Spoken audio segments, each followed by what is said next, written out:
Welcome back to Africa Speaks. Like I initially said, we are having a conversation on startup ecosystem, specifically in Africa. And in studio, I have Anne Lawi. She's the Managing Director at Impact and a Vice Chair Association of Startup and SME Enablers of Kenya. Thank you for making time. Thank you for having me.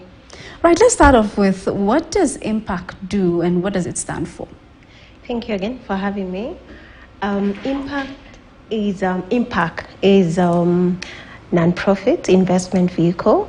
We unlock philanthropic capital towards and channel it towards impact-driven businesses across Africa, as long as they generate impact to the bottom of the pyramid. Mm-hmm. Yeah. So we have been in operation for the last 3 years. We have done 3 cycles of investments across Africa. We did the first, which we invested in 3 businesses. We have a second cohort, which we invested in Kenya, 4 businesses. Right now, we have just closed a call for application. Mm-hmm. We are sourcing around 6 businesses to invest across East African region, either in Tanzania, Uganda, or Rwanda. That's our focus. Our ticket size is around 30,000 USD to 150,000 USD. Our key driver of you must have your metrics of investments, the green jobs that the businesses are able to generate. Are you building a product or service that is impacting the bottom of the pyramid? Are you improving the service delivery of the people at the bottom of the pyramid? How are you able to improve the livelihoods of the people at the bottom of the pyramid? And that is our key driver in terms of our investment decisions. You've talked about green jobs. For someone who's watching at home and doesn't understand what that means, maybe just break it down for us. Thank you. What we mean by green jobs is we work with businesses that can generate sustainable jobs that are not harmful to the environment. Mm-hmm. Be it you are in manufacturing. Are those jobs sustainable to start with, permanent and sustainable, as well as are they generate, or rather are they as a result of a harmful process to the environment? If no, then those are the jobs that would encourage and invest in businesses so that they can generate. Mm-hmm. Yeah. Some of the things that I've seen from your website is turning donations into investments. Yes. Take us through that. And I would want to take a step back and say, when you look at the African continent, it attracts a lot of development aid, right? Mm-hmm. But you'll find that most of them are based on project. The objective of most of the funders is they have a particular need or goal that they would want to impact. But it has a definite period. So it has a beginning and an end. And that most of the time it makes most of the communities, and especially local communities and even business community, dependable on donor-funded cycles. Mm-hmm.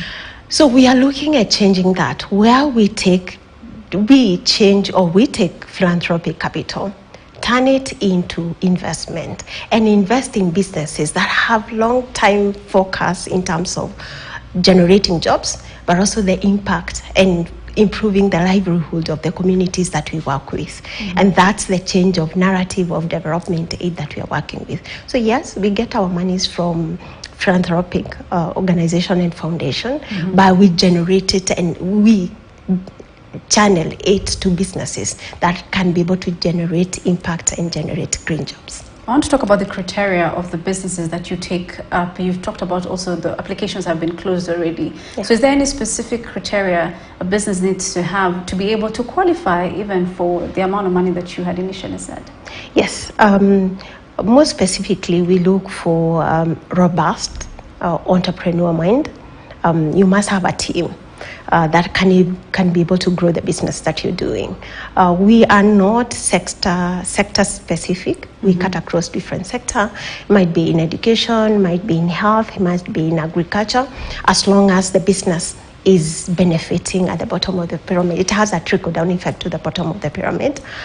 You must have a business that can scale. Do you have an idea or a business? The business is itself, or the solution you have, can it scale? if you have this market segment that you're focusing on, is it able to replicate to new markets and grow? So that's a criteria.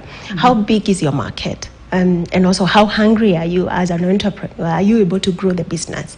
Also important is, are you able to grow a business that is sustainable and that is scalable, that can be able to be, whichever method you use, able to create different distribution channels across Africa. And mostly, is it a business that it's investable? And for a business to be investable, it must have, can be able to grow over time. It's growing over time. It's generating impact. Be it in education, are you able to maybe increase access to education to more communities across board? Be it in health, are you able to increase accessibility of health, or maybe access to different components of health across different communities? So as long as it have those building blocks, then we are very keen on. Another aspect that we are very keen on is the impact on environment. Right.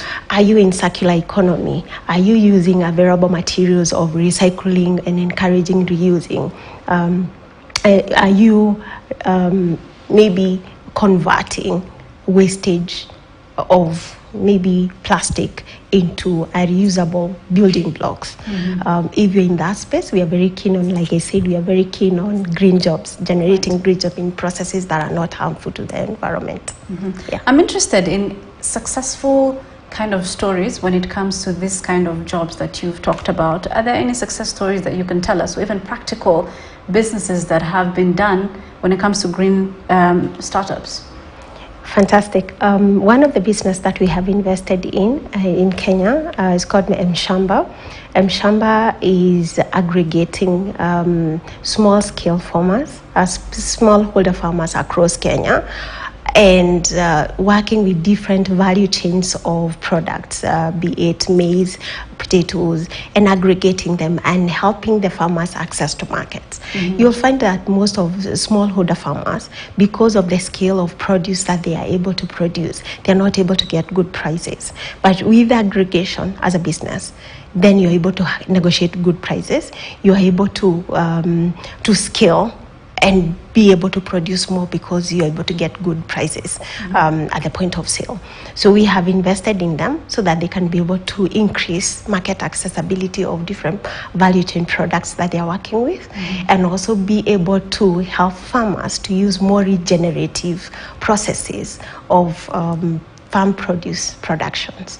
Right. So that is one. Another one I would want to mention is called Jijenge. Jijenge converts waste plastic into building blocks. So they collect all the waste plastic. They use local communities to aggregate the plastics. They collect them. Then they put them into different machines that they have been able to assemble and turn them into building blocks. And what that has done is to improve, or rather reduce, the cost of living. They are addressing affordable housing issue. As you know, there is a huge deficit of affordable housing across the country, across the region. So with building blocks that they are able to produce, able to bring the cost of living down, at the same time addressing the negative effect towards the environment. Very interesting examples, actually, but because this is an African show, apart from Kenya and the ones that you've mentioned, is there any other country? Maybe give us an example.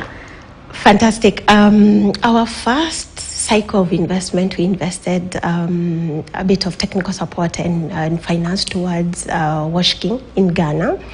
And they have a biodigester that is able to give sanitation services to the bottom of the pyramid. You find there is a huge market in Ghana that is not able to have sanitation services. So they have a biodigester that is able to install a toilet for a family at a very low cost.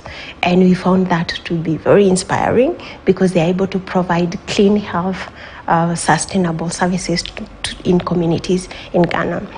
And another investment that we have done is in Uganda, called Makapads, that is able to provide sanitary towels to the girls, you'll find there is a huge number of girls who are leaving schools in Uganda because of during their periods. During the month, they will lose 3 to 5 days in a month because they don't have sanitary pads. Yeah. So what have happened is that with this regenerative marker pads, which is made out of papyrus, is able to last longer. It's cheaper, it's affordable, and then they make it available to the bottom of the pyramid for girls who can be able to access them and be able to access education. Right. So there's some of the examples that we have invested outside Nairobi and also outside Kenya, which is very inspiring to see the impact and growth of those businesses, because it's not all about the product, it's what it's able to do to the communities, and that's the change of development aid narrative that we are working with. When you look at when you think of a project of a development aid from a development aid focus, they will come in.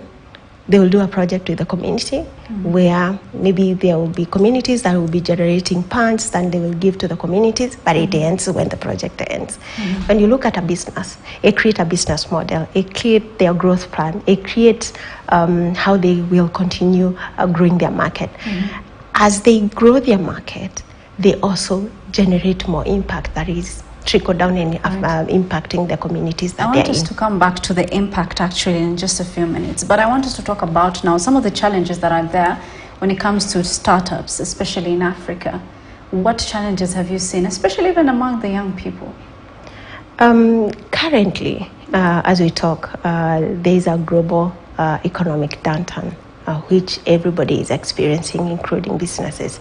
So most of the businesses, as much as they have huge numbers of raise across Africa right now, we have seen even close home, most of the businesses and startups scaling down.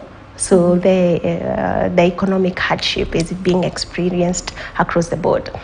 But coming close to the businesses and the startups that we work with, biggest challenge for starting out and building a business is identifying the market that you'd want to build a solution or service towards. Does the market exist? Is there a market that I can be able to build up a solution, or to build a product or solution towards? Is there a need? First of all, is there a need? Most of the time, and especially for founders, they tend to think of a very good, shiny solutions that they think would work, because they think as a founder now, as someone who is building something, I should be able to put this out and address one or two needs. But it's very important to identify, is there a need? Would someone be willing to pay for a product or service that I'm building? If you're able to ascertain that, and that is very easy, it's just using a market survey where you're thinking of building a phone that is able to do ABCD and go out to your target market and ask, would you pay for this? Would you use this to start with? If yes, would you pay for it? How much are you willing to pay? And with those data, and you have to do that across a number of different market segment, so that you're able to identify which segment of market you need to start with as your low-hanging fruits. And you do that by how many people are willing to pay for service. If you do that market survey with 100, 200 people, and only 2 people are willing to pay, then you're very sure you're either the product is not working, you're not addressing a need, or the market segment is not willing to pay for the product. So it's very important for you to identify a need. In the process of identifying a need, you are able also to ascertain that there is a market for the products that you're building. And also the market is willing to pay for the product that you're putting out. So that process in itself, it's building a business model. And that is where most of the founders and most of the entrepreneurs get lost in, because if you're not able to go through that process, you will end up building a product. Maybe it's good to have, but nobody is willing to pay for it. Maybe it's addressing a challenge, but then when you look at the business, let me say this, when you look at the business, most of the time, there's a person who is paying for it, There's a person who is using for it. There's a person who, and then there is you. So it's a triangle. Right. So most of the time you find maybe there's someone who is willing to use it, but they're not willing to pay for it. So you must make sure that your triangle is speaking to all the three needs. You're building it, someone willing to pay for it, and someone is using it. As long as you're able to identify that, then you're able to address most of the risk that comes with business. And lastly, I would also want to mention is being investor ready. One of the key hindrances is knowledge. And knowledge comes in form of information. Your profiling, how you present yourself. So if I'm speaking to an investor, what do I need to know? What as an investor, what do I look for in a business? It's very important for you to understand. And you'll find most of the African founders, they get lost in addressing the market, in addressing the need, in addressing the challenges that communities are experiencing. They forget the numbers that excite the investors. So are you creating any awareness though when it comes to that? Exactly. And that's why I am very passionate about this, because it's all about building. But you have to also remember the building blocks that will help you grow as a builder, as an entrepreneur. So how do you present yourself to investors? Investors are driven. Is there a market? How will I get my return on investment? Why would what speak to me? You have to understand what speak to me as an investor. What drives me? If you speak to impact will be driven by impact you're generating, the business you're building, and the different touch point it has at the bottom of the pyramid. Is it centralized in local communities? So if you understand every investor's objective, that will become very personal to them and they can relate to you. And that is very important for you to know how to package yourself as you raise and as you look for capital to grow your business. But most importantly, you must be generating, your business must be generating income, or generating a bit of revenues by the time you start raising, because that's the only way you can prove that you have a product, it has a market, you're addressing a need that exists, and with this kind of investment injection, you are able to grow 3-fold, 5-folds. Do you get to go to, like, not urban setups, basically like rural areas that don't even have access, for instance, to internet? Do you get to talk to them and like just create that awareness on this kind of green jobs? Do you talk to them about it? Yes, we do. But also you have to understand, as an investor, we have to start somewhere. Right. We work with different partners, and that's where my passion of working with ASEC comes from. As I'm the vice chair of ASEC. ASEC stands for Association of Startup and SMEs Enablers of Kenya. We are a network of enablers who work with different hubs across Africa, across Kenya, and we work with other regional networks. The reason for that is so that we can catalyze and grow the ecosystem for different businesses to know what is required for you to build a product or solution that a market can pay for. And with that as a platform, we are able to work with enablers and players in the market, in startup ecosystem, to help them have the right building blocks, channel the information to the right groups, and create a pipeline for the investment. For us, what is most interesting is having such stakeholders who are creating a pipeline for investment. For them as hubs and accelerators that are supporting businesses, having a fertile already market for investment. So if I support businesses and provide technical know-how, do I have investment ready somewhere that I can connect with the businesses you're working with? And that's what ASEC does, provide the linkages between the businesses that exist, making sure they have the technical know-how, they have the understanding, they have the information they need to build a scalable businesses that can be invested, and connect with existing different value add partners like Impact, who can inject capital for these businesses to grow.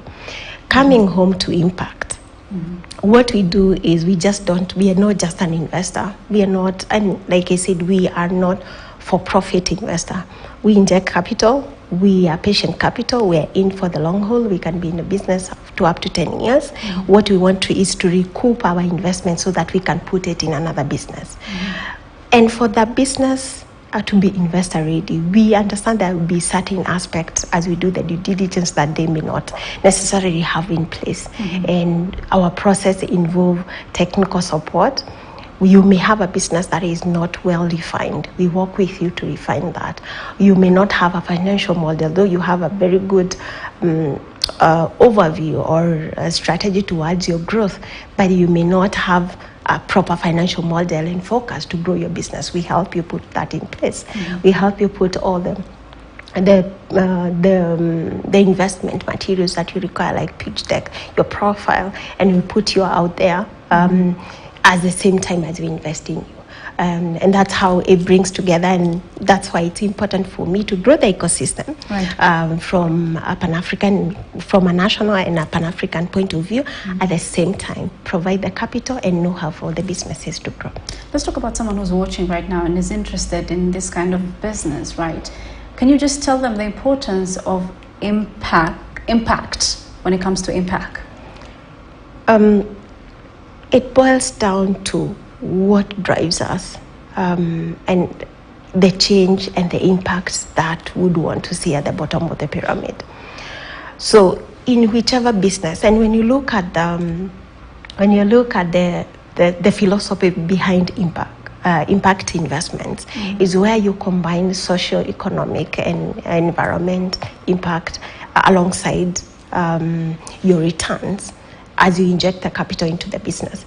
So for us, is how can we ensure that as much as we are injecting capital, we are able to have positive social output out of this business, environmental positive output out of this business, as long, and at the same time we can be able to recoup our investment so that we can plow it back. So that is a very key pillar as an impact, and that's why you will hear most of the time, and for example our founder very passionately saying we are driven, our core pillar is driven by generation of green jobs. But I would want to kind of take it from a different angle. Yes, because when you look at one of our building blocks also is to see how we can align it with SDGs. And our key drivers when it comes to SDGs alignment is we work with partnerships, which is at SDG 17. Through our partnership, we are able to unlock capital. Right, thank you. And with that, we are able to drive the differences between the reduce the inequalities with SDG 10. And with that, we are able to provide to generate decent job, which eventually end up reducing the poverty. And see, it's kind of building blocks towards impact and aligning with SDGs. Right. Thank you. That's a very interesting conversation, very insightful. I'm sure people have learned a few things out of that, but that's the time we have for now.